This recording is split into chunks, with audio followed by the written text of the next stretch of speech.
سڵاو ڕێز بۆیەوە بینەرانی خۆشەویستی تەلەڤیزیۆنی کۆمەڵە بە یارمەتی هاوڕێیانی هاوکارم لە خزمەتەوەی عزیزین بۆ پێشکەشکردنی گەشتی هەواڵەکانی سەر لە بەیانی ئەمڕۆی شەمە. سەرەتا سەردێڕی گرنگترین هەواڵەکان.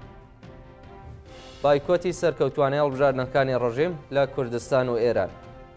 چاندنی نەمام لەلایەندا شەریفە بۆ ڕێزگرتن لە یادی گیانبەخت کردووان. دەست بەسەرکردنی لاوێکی وەرزشوان لە شاری قۆروە. گیان لە دەستدانی دوو کەس لە کەلار و شەهبا بەهۆی هێرشی پەهبادی تورکیا. سەپاندنی سزای زیندان بەسەر شێربین حاجیپور. و خۆپێشاندانی دژبەرانی ئیسرائیل لە چەند وڵاتی جیهان.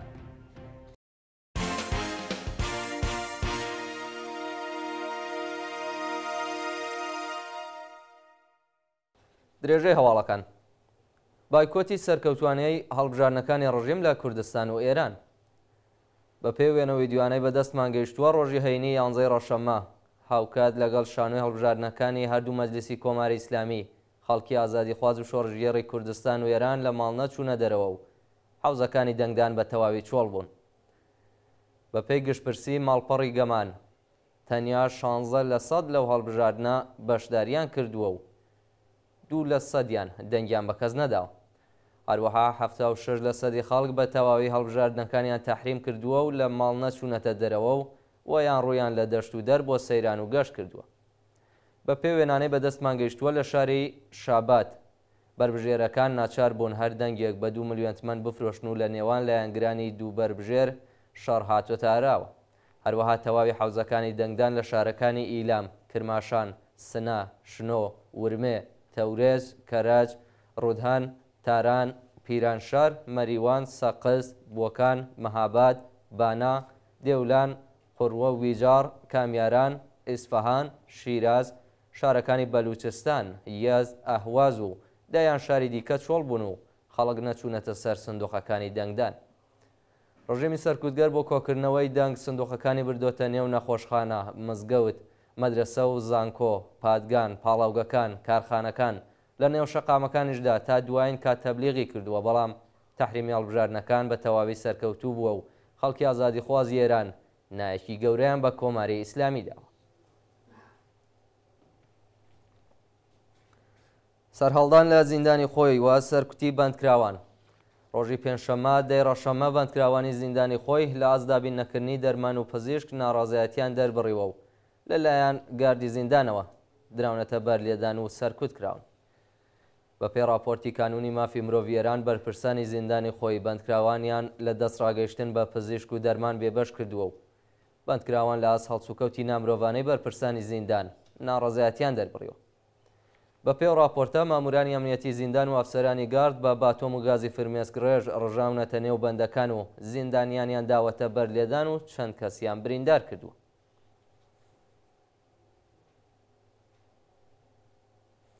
هەڕەشەی کۆمیتەی ئیمدادی خومینی لە بنەماڵە هەژارەکانی کوردستان. بە پێی هەواڵی گەیشتوو ڕۆژی هەینی 11 ڕەشەممە هاوکات لەگەڵ شانۆی هەڵبژاردنی مەجلیسی کۆماری ئیسلامی کۆمیتەی ئیمدادی خومینی پەیوەندی لەگەڵ بنەماڵە هەژارەکانی کوردستان گرتووە و هەڕەشەی لێیان کردووە. بە وتەی سەرچاوەکانی هەواڵ کۆمیتەی ئیمدادی خومینی هەڕەشەی لە خەڵکی هەژار خاوەن پێداویستی کردووە کە ئەگەر نەچنە سەر سندوقەکانی دەنگدان ئەو یارمەتیەیان قەتع دەکرێت و مەشمولی هیچ پشتیوانیەکی دیکەی دەوڵەتی نابن.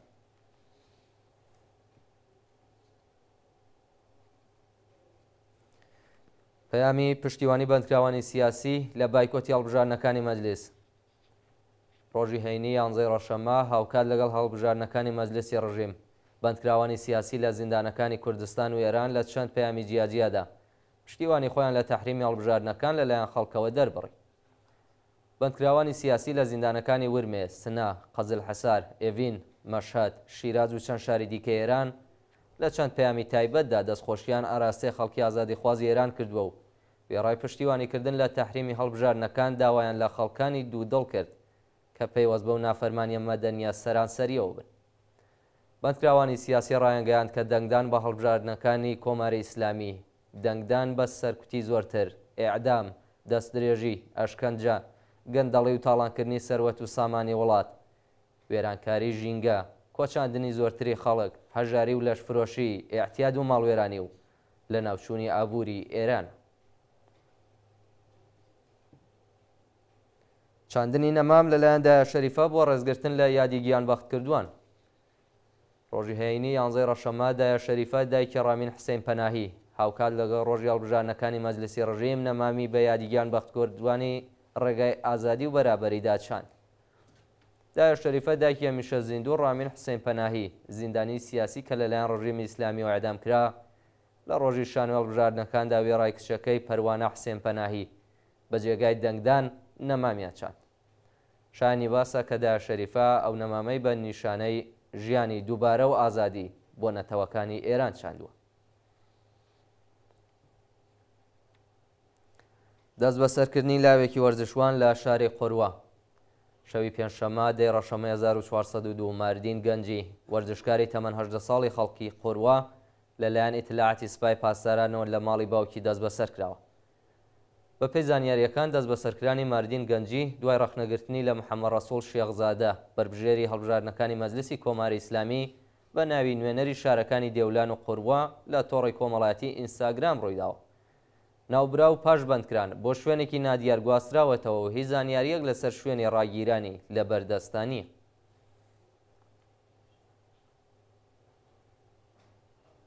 برینداربوونی کۆڵبەرێک لە سنووری هەورامان. بەیانی هەینی 11 ڕەشەممە کۆڵبەرێکی خەڵکی گوندی دەرەکیەی سەر بە شاری مەریوان بە ناوی فەردین بە تەقەیەزەکانی ڕژیم لە سنووری تەتەی هەورامان بریندار کرا.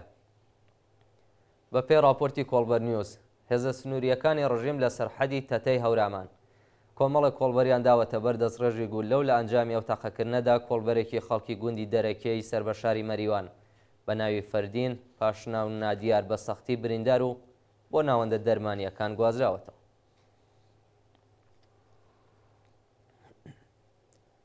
یان لە دەستانی دوو کەس لە کەلار و شەهبا بەهۆی هێرشی پەهبادی تورکیا. ڕۆژی هەینی 11 ڕەشەممە دوو هێرشی پەهبادی تورکیا بۆ سەر خانوویەک لە گەڕەکی شەهیدانی شاری کەلاری سەر بەناوچەی گەرمیان و کێڵگەی پەلەوەری لە شەهبای ڕۆژاوای کوردستان ئەندامێکی تەفگەری ئازادی و کرێکارێک گیانیان لە دەستە. وتەبێژی بەڕێوەبەرایەتی پۆلیسی گەرمیان لەو بارەوە ڕایگەیاند. ئەو خانووەی بە درۆن هێرشکراوەتە سەری خانوویەکی دوونهۆمیە و لە خوارەوەی فرۆشگایەک هەڵکەوتووە. فڕۆکەکە نۆهۆمی دووەمی خانووەکەی کردوتە ئامانج کە بارەگای تەفگەری ئازادی بووە و لە کاتی هێرشەکەدا تەنها ئەو کەسەی تێیدا بووە کوژراوە. لەلایەکی دیکەوە پەهبادێکی تورکیا کێڵگەیەکی پەلەوەری لە ناوچەی شەهبا کردوتە ئامانج و بەهۆیەوە کرێکارێک بە ناوی یوسف هەیاک گیانی لە دەستداوە و مێر منداڵێکی تەمەن 16 ساڵ بە ناوی عەبدوڕەحمان هەیئەت بە سەختی بریندار بووە. جێگای ئاماژەیە کە سەدان مریش لەو کێڵگەیە لە ناو چووە و زیانێکی زۆر بە کارگەکە گەیشتووە.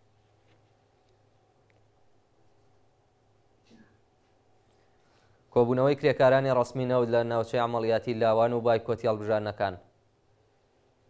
ڕۆژی هەینی 11 ڕەشەممە کرێکارانی ڕەسمی و پەیمانی لە دوورگەی لاوان و پاڵاوگەی پادجەم هەڵبژاردنەکانی ڕژیمیان بایکۆت کردو لە ناڕەزایەتی بە دۆخی خراپی پیشەی و مەعیشەتی کۆبوونەوە. بە پێی راپۆرتەکان بەڕێوەبەرانی پاڵاوگەی پادجەمی عەسەلوویە ڕۆژی هەینی زووتر کاروباریان ڕاگرت تاکو کرێکاران لە هەڵبژاردندا بەشداری بکەن، بەڵام کرێکاران بایکۆتیان کردو لە بەردەم دەرگای شرکەت دژ بە دۆخی خراپی پیشەی و مەعیشەتی کۆبوونەوە.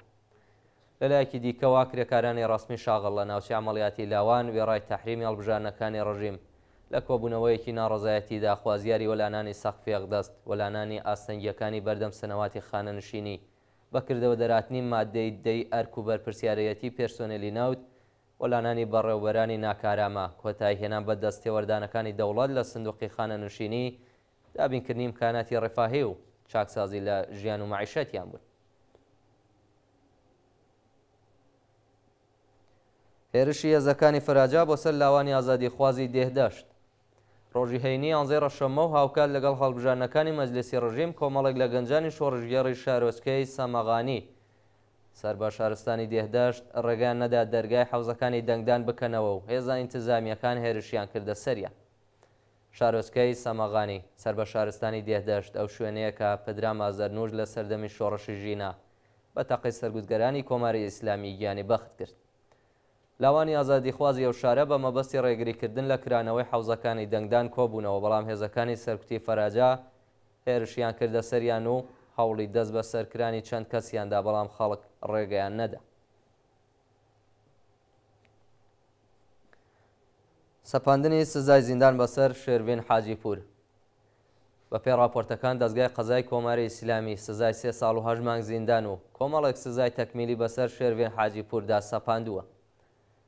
شێروین حاجیپور هونەرمەندی دژبەری ڕژیم کە لە سەردەمی شۆڕشی ژینا گۆرانی بەرایەی خوێند و بۆ ماوەیەک لەلایەن ناوەندامنیەکانەوە دەست بەسەر کرا لەلایەن دەستگای قەزای کۆماری ئیسلامیەوە بە 3 ساڵ و 8 مانگ زیندان، 2 ساڵ قەدەغەی چالاکی هونەری، 2 ساڵ قەدەغەی سەفەر بۆ دەرەوەی وڵات و خوێندنی کتێبی نظامی مافیژن لە ئیسلام محکوم کراوە.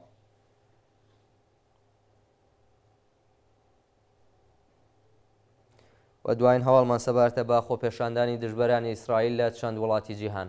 ڕۆژی هەینی 11 ڕەشەممە کۆنە سەربازانی ئەمریکایی جلوبەرگە نظامیەکانیان ئاگردا و لە وڵاتانی عەرەبی و ئیسرائیل خۆپێشاندانیان دژ بە دەوڵەتی نەتانیاهۆ ئەنجامدا. چەند ڕۆژ لەوبەر کۆنە سەربازێکی ئەرتەشی ئەمریکا لە نەڕازایەتی بە کۆمەڵکوژکردنی خەڵکی فەلەستین خۆی ئاگردا و گیانی لەدەستە. هاوڕێکانی ئەو سەربازە ڕۆژی هەینی کۆبوونەوە و هەموو جلوبەرگە نظامیەکانیان بە نیشانەی حمایەتی ئەمریکا لە جەنایەتەکانی ئیسرائیل ئاگردا. هەروەها لە زۆربەی وڵاتانی عەرەبی دژ بە ژێنۆسایدی خەڵکی فەلەستین خۆپێشاندان کراو. لە تەل‌ئاڤیڤی ئیسرائیلیش خەڵکی ناڕازی لە بەردەم سەفارەتی ئەمریکا کۆبوونەوە و خوازیاری ڕاگررتنی دەستبەجێی شەڕ و ئازادی ئازیزانیان بوون. بینەرانی خۆشەویست گەشتی هەواڵەکانتان پێشکەشکران، کاتێکی خۆش بۆ هەموو لایەتە.